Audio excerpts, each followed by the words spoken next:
Hey guys, hope you're having a great day. It's your boy Phil. So today, I'm gonna be visiting the USS Intrepid Air and Space Museum. This is gonna be part 1 where I'm gonna be visiting the USS Growler. So, what are we waiting for? Let's start the video.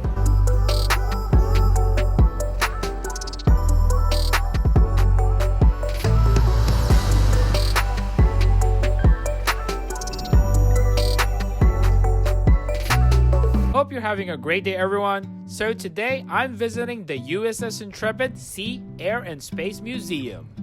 The USS Intrepid was a former Essex-class aircraft carrier that served in World War II and was decommissioned for the second time in 1974, and in 1982 it became the foundation of the Intrepid Sea, Air and Space Museum in NYC. The museum entrance fee of about $30 includes the entrance for the USS Intrepid itself and the submarine USS Growler, which we will visit today. Exhibits such as the Concorde and the Space Shuttle Pavilion will be paid separately, and these two are the topics for our next videos. The USS Growler was one of the earliest attempts by the US Navy to field a cruise missile submarine to deliver the Regulus I cruise missile as a nuclear deterrent during the Cold War. The USS Growler became part of the USS Intrepid Museum on May 21st, 2009. So let's start this tour. We are now entering the submarine at the actual missile silo used to house one of the missiles that we see here outside. The missile silo, or the space where they store the missile, is really big, and I think you could fit about 3 average-sized cars in this space. The first thing that you recognize as you enter the submarine is the smell of diesel, oil, steel, and iron. And those are the dominant smells that you will sense as you go through the submarine. As you go through the submarine, there would be an exhibit indicating the role of the USS Growler during the Cold War. And you can knock yourself out with the history of this submarine. In 1964, during the height of the Cold War between the United States and the Soviet Union. Growler represents an early effort by the Navy to use submarines as launch platforms for nuclear missiles. Now let's enter the bowels of the submarine itself. And you will notice space is really at a premium, and these are very cramped quarters. You can see wires, gauges, monitors, equipment of the different compartments here in the sub. So after passing by the navigation compartment, which the submarine uses to gauge its location and where it's going, we now go to the missile compartment and control area. This is where they control the direction of a missile just in case they fire one. And yes, even the walkways are narrow and cramped with equipment. And this is a toilet just in front of compartment 2 of the missile guidance room. And this is a shower beside it as well. And you can see the amount of gauges, electronics, and monitors for guiding that missile. This is the pantry and the washroom and bunk beds for some of the commissioned naval officers. Next thing that we see is the wardroom where the commissioned naval officers hang out. Chief Petty Officers serve under commissioned naval officers and serve as a dual role as both technical experts and as leaders. The yeoman's room. In the modern Navy, a yeoman is an enlisted service member who performs administrative and clerical work. And watch your head as you go through the different bulkheads or divisions of the submarine. The bridge is the command center where the officers bark orders and is regarded as the nervous system of the submarine. This is the bridge itself, right? Yes. Periscope. Oh, Yes, wow, that's a and behind periscope. You see that picture? That gray square sail, that's the conning tower. That's where we are. Oh, okay. Oh, the officer's And bridge. we're underwater about up to these lights, I would say. Whoa.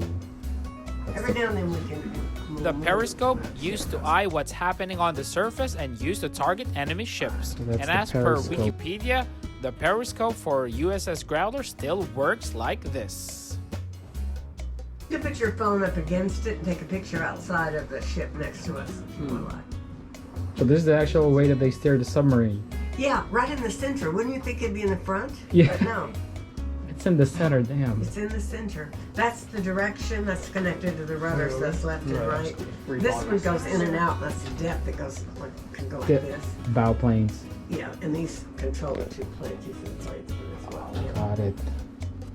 Well, thank But you. it's a little different now. The sonar room is where the sonar men listen to their surroundings and search for hostile ships or hostile submarines. The radio room is where they communicate to the outside world when needed and when they're on the surface. The scullery or the dishwashing room is where they throw trash out of the submarine. This trash has weight, so they won't float in the surface and they won't be detected by the enemy. The kitchen is where the meals are prepared, and the crew's mess hall where enlisted personnel eat and hang out.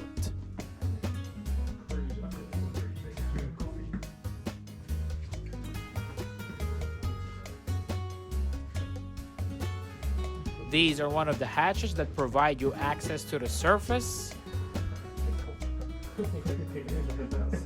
These are the bunk beds for the enlisted personnel, and as you can see, space really is at a premium.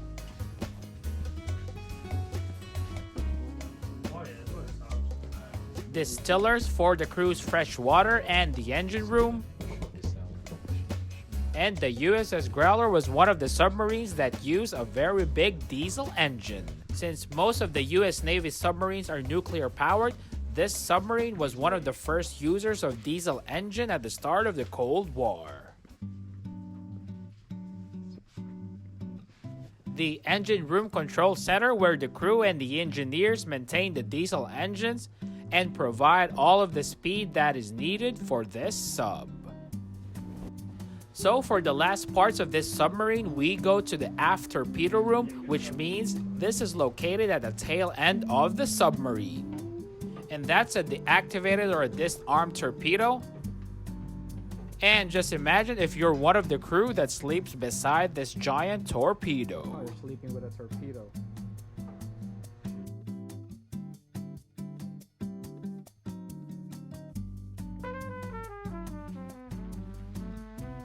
And that is pretty much it for the USS Growler. So we get out of the sub, back to the surface and back to the sunlight. And join me for part 2 and part 3, where we are going to visit the main hangar deck and the flight deck, where all of those planes and where all the other exhibits are seen. Thank you for watching this video, and I really do hope that you enjoy it, and thank you for your continued support. And as always, like, comment, and subscribe. See you later in the next video, guys. Take care.